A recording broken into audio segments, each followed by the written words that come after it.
السلام علیکم معزز ساتھیوں، اپینین لینڈ میں ایک بار پھر آپ سب کو تہہ دل سے خوش آمدید۔ آج بات کچھ میری اپنی ہے، کچھ انسانوں کے رویوں، ان کی سوچ، ان کی نفسیات اور ذہن اور چھوٹی عمر کے جو سارے احساسات و جذبات ہوتے ہیں، جو تربیت میں خامیاں رہ گئی ہوتی ہیں، جو کمیاں رہ گئی ہوتی ہیں، احساس کمتری کا شکار وہ بچے جو ان اپنے محسوسات کے ساتھ بڑے ہوتے ہیں، جس میں ان کو اگنورنس یا ان کو پراپر طریقے سے توجہ نہیں ملی ہوتی، یا ان کی شخصیت میں وہ سارا وہ کانفیڈنس نہیں ہوتا، یا ان کو وہ والا اعتماد والدین کی طرف سے یا بہن بھائیوں کی طرف سے، یا آپ یوں کہہ لیں کہ خاندان، اپنے ہمسایوں سے اور معاشرے سے وہ نہیں ملا ہوتا، اور وہ کہیں نہ کہیں ان کی شخصیت میں وہ فقدان رہ جاتا ہے، اعتماد کا، وہ خود کی پہچان کا، خود آگاہی کا، اور اس کے ساتھ ساتھ وہ بہت سارے ذہنی مسائل کا شکار ہوتے ہیں۔ ایسے بچے آپ کو بے شمار پہلے بھی ملا کرتے تھے، پہلے ادوار میں بھی، لیکن چونکہ نفسیاتی علوم کی آگاہی بہت کم تھی دنیا میں، اور لوگ ایسے بچوں کو شرمیلے اور آدم بیزار اور وغیرہ وغیرہ بہت سارے ٹیگز لگا کے ان کو معاشرے سے اور اپنے سارے معاملات سے کاٹ دیتے تھے۔ یہ ساتھیوں، یہ جو پارک ہے نا، یہ جو پارک ہے،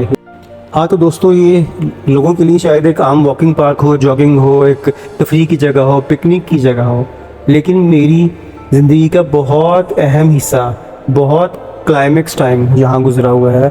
آپ کو ایک مزے کی بات بتاؤں، بہت سے لوگوں کو اس بات کا نہیں پتہ، اور یہ پارک جو ہے یہ لبرٹی مارکیٹ کے بالکل ساتھ، لبرٹی پارک این شہر کے وسط میں، ایک طرف لبرٹی مارکیٹ پرشور اور بہت بڑی اور پوش ایریا کی مارکیٹ، دوسری طرف ایک بہت پرشور سڑک جو کہ کیولی گراؤنڈ اور ڈی ایچ اے کی طرف جاتی ہے،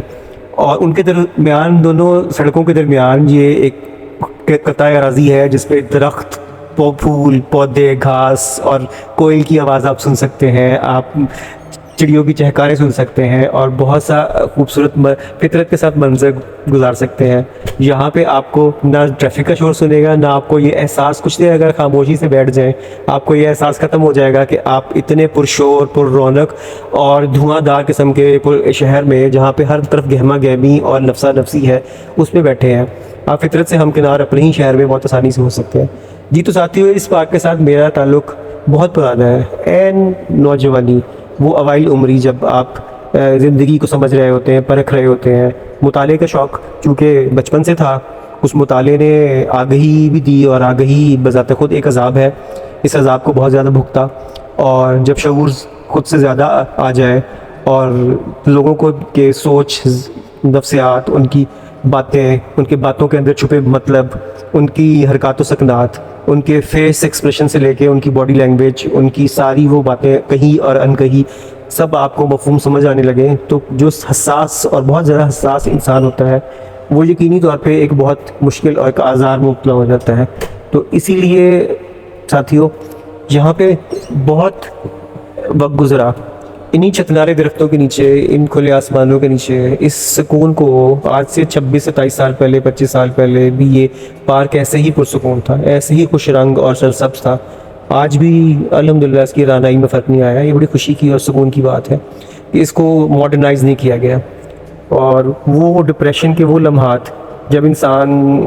سوچتا ہے، اور شاید میں بھی زندگی کے دور میں بہت ایک لمبے عرصے ایسے کیفیت میں گزرا جب مجھے اپنا وجود، اپنا حاصل کیا ہوا علم، اپنے ساتھ ساری موجود ساری خامیاں جو کہ مجھ پہ خود نہیں،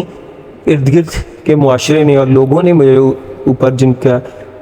کھول چڑھا دیے تھے، اور میں سمجھتا تھا کہ میری حقیقت وہی ہے جو لوگ بتا رہے ہیں، جو لوگ کہہ رہے ہیں، جو لوگ اپنے ہنسی ٹھٹے میں اور سیریس انداز میں، سنجیدہ انداز میں مجھ پہ جو کمنٹس کر رہے ہیں، مجھے بات کہہ رہے ہیں، اصل میں تو میری ہے پہچان وہی ہے۔ اسی چیز نے ایک بچے کو اس قدر احساس تنہائی میں مبتلا کر دیا کہ وہ زندگی سے کٹ کے ایسے جیسے کسی اسٹیشن پہ کھڑا کوئی اپنی روانگی کا انتظار کر رہا ہوتا ہے۔ وہ عمر جو کھیلنے کودنے کی ہوتی ہے، زندگی جینے کی ہوتی ہے، اس میں ایک بچہ، ایک ٹین ایجر، ایک نوجوان جو ہے وہ موت کے خواب دیکھنے لگے، موت کی آرزو کرنے لگے، سوسائڈل ٹینڈنسی، جسے خودکشی کا رجحان اس کے اندر بڑھنے لگ جائے۔ اس کو نہ تو کوئی ہنسی کھیل مذاق، کوئی اور جو ایک اچھی تفریح میں کوئی دلچسپی ہو. اوپر سے وہ بانو قدسیہ، اشفاق احمد، ممتاز مفتی، قدرت اللہ شہاب، اور ٹولسٹائے کو پڑھ لے، اور اس کے علاوہ جارج ایلیٹ کو، اور رابرٹ فراسٹ، اور ایملی ڈکنسن کی پوئٹری پڑھ لے، تو پھر آپ سوچئے کہ اس سے کیا حال ہوتا ہوگا. تو ایسا ہی ہوا. لیکن وہ وقت تھم نہیں سکتا تھا، وہ وقت ایسے ہی تھا. کچھ لوگوں کی آزمائشیں مختلف ہوتی ہیں. ایک بات یاد رکھیے گا ساتھیوں، غربت، بھوک، بے روزگاری اپنی آزمائش علیحدہ سے لے کے آتی ہے، لیکن بہت سے بھرے پیٹ کے لوگوں کی آزمائش اس سے بھی زیادہ مشکل ہوتی ہے. تو غریب بچہ بھی ایک آزمائش سے گزرتا ہے، لیکن وہ بچہ امارت نہیں تھی، مڈل کلاس سے تعلق تھا ہمارے خاندان کا. تو وہ لیکن الحمدللہ پیٹ بھر کے کھاتے تھے، اور بہت سی نعمتیں میسر تھیں. تو ناشکرہ پن اس حوالے سے کبھی نہیں رہا. لیکن یہ ہے کہ کبھی کبھی شکر گزاری کے لیے بھی آپ کو سیکھنا پڑتا ہے، کوئی سکھائے آپ کو. وہ باتیں جو آج شکر گزاری کا باعث بہت آسانی سے بن جاتی ہیں، تب لگتا تھا کہ یہ تو پیدائشی حق ہیں. اور ہاں، درد دل ضرور تھا، احساس تھا، ایک فکر مندی تھی، ایک چونکہ حساس طبیعت تھی. تو غریب انسان یا غریبوں کو دیکھ کے، بھوک میں، تکلیف میں مبتلا دیکھ کے یقینی طور پہ دل بہت کڑتا تھا. اور پتہ نہیں کیوں لگا کرتا تھا کہ شاید میری پرواز بہت بلند ہوگی. لوگ اگر سیدھے ہائی وے سے اور چوڑی سڑکوں سے اوپر پہاڑوں کی طرف اور ترقی کی طرف جاتے ہیں، تو میں بھی ترقی کی راہوں پہ جاؤں گا، لیکن اپنے طریقے سے پرواز کرتے ہوئے، اڑتے ہوئے، لوگوں کو ساتھ سہارا دیتے ہوئے، اور دنیا میں کوئی نام بنائیں گے، کوئی نام ہوگا، کوئی سوچ ہوگی، پہچان ہوگی. اس لیے نہیں کہ شہرت کا شوق تھا، اور شکل و صورت اور یہ ساری جو ہے ظاہری معیار ہے حسن و خوبصورتی کے، ان پہ بھی پورے نہیں اترتے تھے. آپ کو پتہ ہے کتنے ہمارے معاشرے میں کتنے مقابلے کیے جاتے ہیں، رنگ، قد کاٹ، شکل و صورت، اور جسمانی خد و خال، اور چہرے کے، اور اس کے علاوہ پھر ذہانت، پڑھائی، کیا پڑھے، کس طرح پڑھے، نمبر کتنے لیے، کہاں، کس کالج، اسکول، یونیورسٹیز میں تعلیم حاصل کی، اس کے آگے ایک جاب کس طرح کی ملی، اور کس طرح کے کام میں گئے، کون زیادہ ترقی کی راہ پہ ہے. جو ترقی کی راہ پہ کامیاب ہے اس کے بہت سارے گناہ بھلا دیے جاتے ہیں، اور جو بیچارہ مجبور کسی وجہ سے حالات و واقعات کا، قسمت کے ہاتھوں وہ اس ترقی کے اس منزل پر نہیں پہنچ سکا، اس کی ذہانت، اس کی ساری اچھائی، اس کی ساری نیک نیتی، اس کے لوگوں کے ساتھ اچھا برتاؤ، انسانیت، ہمدردی، چاہے اس میں عاجزی ان کی ساری کوٹ کے بھری ہو، وہ راندہ درگاہ رہتا ہے. اس کے لیے نہیں ہے اس معاشرے میں ابھی بھی سکون. اسی لیے کبھی کبھی مجھے آج بھی سوچی ہنسی آتی ہے کہ جب یہ عمران خان صاحب وزیر اعظم تھے، تو ہمارے میڈیا، سوشل میڈیا پہ، اور ان کے فالوورز جو ہے ان ہینڈسم تھے اپنی جوانی میں بھی، ابھی بھی ایک خوبرو آدمی ہے. تو ان کو جب یہ کہا کرتے تھے کہ یہ ہینڈسم وزیر اعظم، تو اور پھر ان کا مقابلہ کینیڈا کے وزیر اعظم سے کیا جاتا تھا کہ دونوں ممالک کے وزیر اعظم جو ہے ان میں سے کون زیادہ خوبصورت ہے. تو میرے سے انسان جو ساری حسن و خوبصورتی کے معیارات پہ، جس کو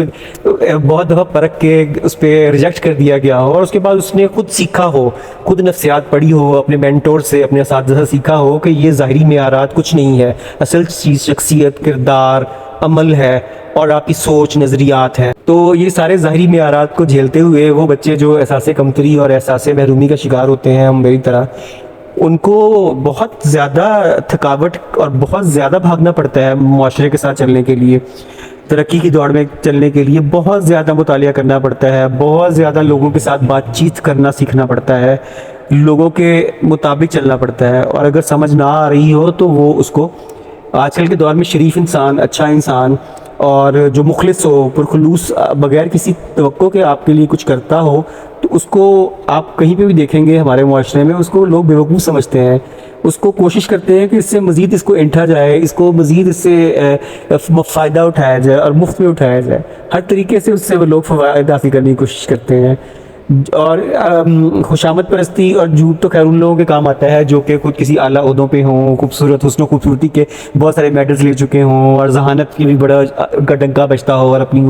ان کو تو اس کی مار جاتی ہے، چاپلوسی اور خوشامد اور باقی ساری چیزیں. دوسرے لوگوں کی دوڑ بڑی سخت ہوتی ہے. کبھی ریگزاروں میں ننگے پاؤں بھاگنا پڑتا ہے آبلا پا، اور کبھی تپتی سڑکوں پہ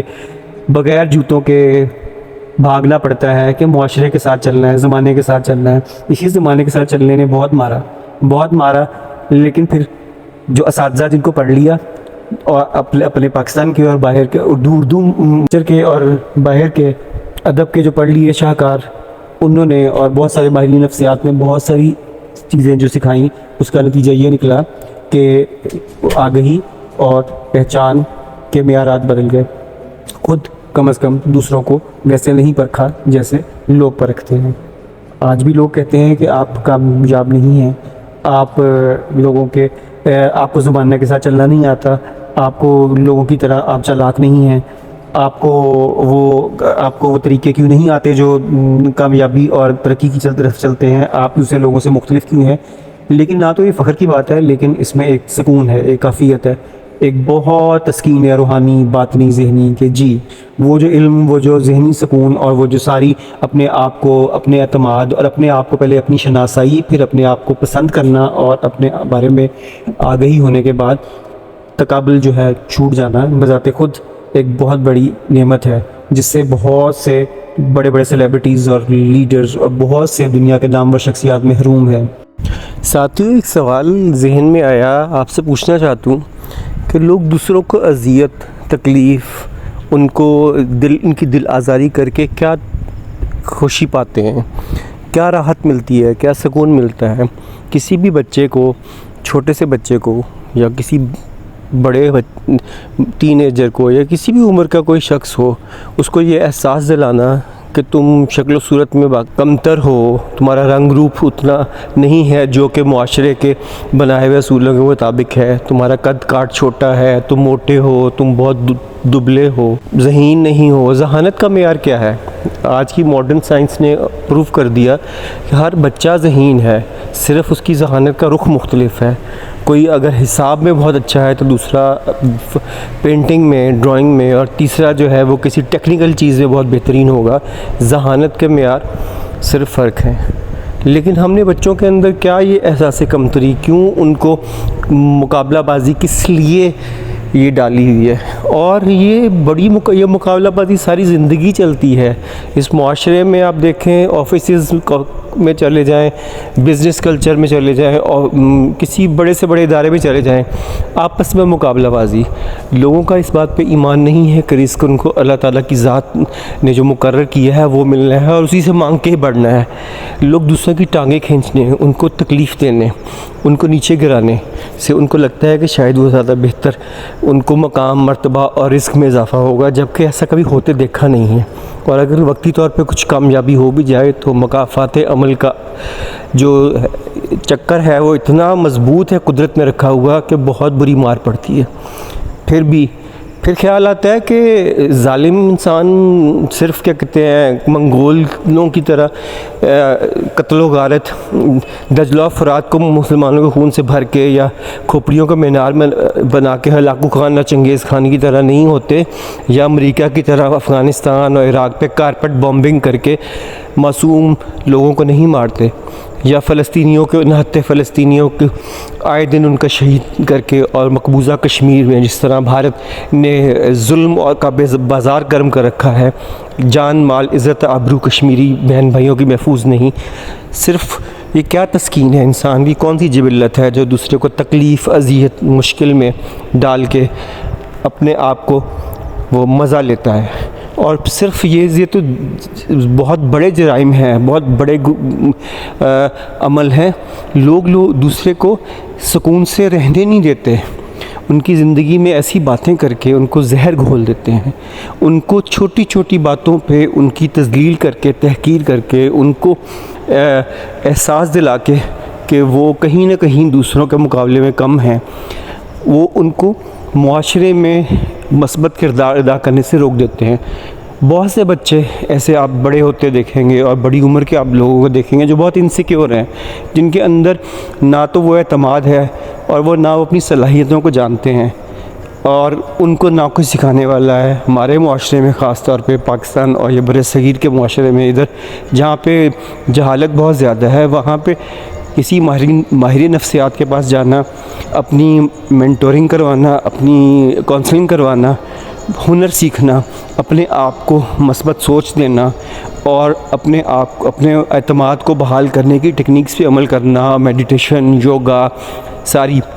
نیورو لنگوسٹک پروگرامنگ، اور ان سب کو ایسا سمجھاتا ہے کہ وہ تو پاگل ہے. یہ لیبل بھی لگا دیا جاتا ہے کہ پاگل ہے، پاگلوں کے ڈاکٹر کے پاس جاتا ہے اگر وہ سائیکیٹرسٹ یا سائیکالوجسٹ کے پاس جائے. یہ لیبل بھی توڑنا ہوگا.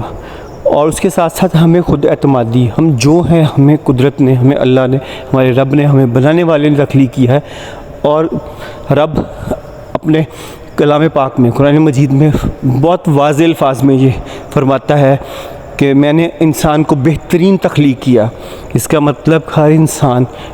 بہترین ہے. اس کی صرف اس کی صلاحیتیں، اس کی سوچ، اس کا عمل، اس کا کردار مختلف ہے. یکسانیت اللہ تعالیٰ کی طرف سے نہیں ہے. کوئی امیر ہے، کوئی غریب ہے، کوئی چھوٹا ہے، کوئی بڑا ہے. رنگ روپ ساری دنیا میں مختلف ہے. یہ تقسیم اللہ کی ہے، اور اس تقسیم پہ راضی ہونا پہلے ہمیں خود سیکھنا چاہیے اور شکر گزار ہونا چاہیے. اگر ہم دیکھ سکتے ہیں، بول سکتے ہیں، چل پھر سکتے ہیں، تو وہ جو نابینا ہے، اپاہج ہیں، معذور ہیں، جو گونگے ہیں، بہرے ہیں، اور دوسرے انہوں نے کوئی گناہ نہیں کیا، پہلے ہمارے اندر سوچ کی یہ تبدیلی ضروری ہے. پھر اگر ہمیں پیٹ بھر کے کھانا مل رہا ہے، بہترین حلال کا کھانا مل رہا ہے،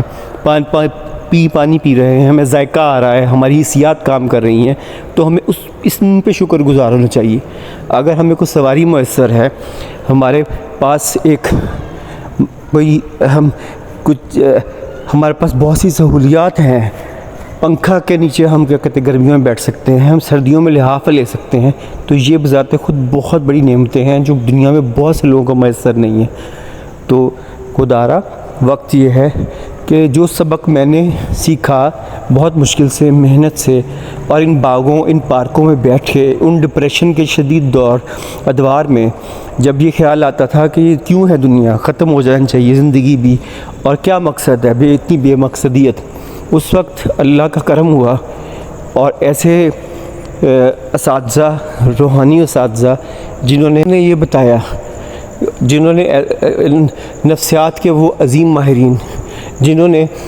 اپنے آپ کو پہچاننے کی، اپنی سیلف رسپیکٹ، اپنی خودی، اپنی عزت نفس خود کرنے کی اور اپنی پہچان خود بنانے کی خواہش، لگن اور یہ جذبہ پیدا کیا، ان کی شکریہ. اور اس کے ساتھ ساتھ وہ جو ادب کے وہ بہترین اساتذہ جنہوں نے بتایا کہ انسان کو بڑے مختلف دکھ ہیں، تو لیکن اس کا مطلب ہرگز یہ نہیں امید چھوڑ دے، اس کو آگے بڑھنا ہے. تو اس لیے یہ پارک جو ہے یا یہ فطرت ہے، یہ قدرت کے نظارے، درخت، پودے، ان کے ساتھ وقت گزارا کریں، ان سے باتیں کیا کریں. یہ آپ کی باتیں سنتے ہیں، آپ کے دوست ہیں. آج اتنے سالوں کے بعد میں وہاں گیا تو مجھے ایسا لگا جیسے میرے پرانے دوستوں نے مجھے خوش آمدید کہا.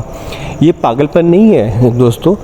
یہ واقعی میں محسوس ہوا. وہ درخت وہیں پہ موجود تھے اور زیادہ بڑے ہو چکے تھے.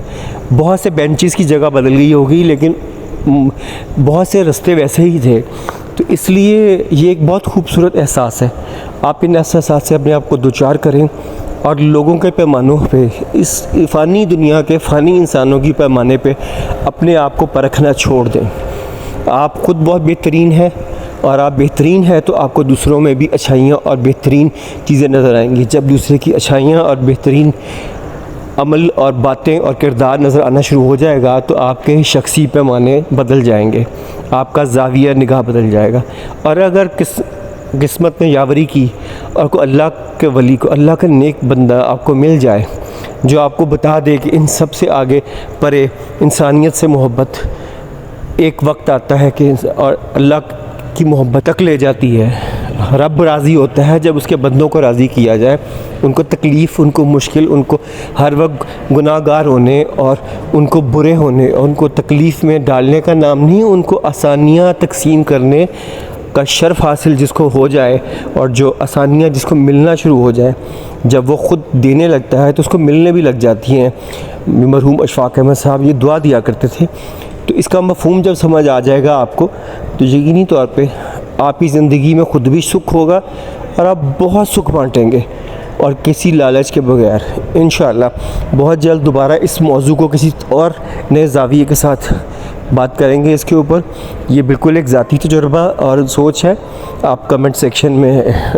موجود ہے, آپ ضرور اپنی رائے کا اظہار کیجئے. بات پسند آئی ہو لائک کیجئے, شیئر کر دیجئے, چینل کو سبسکرائب کر لیجئے.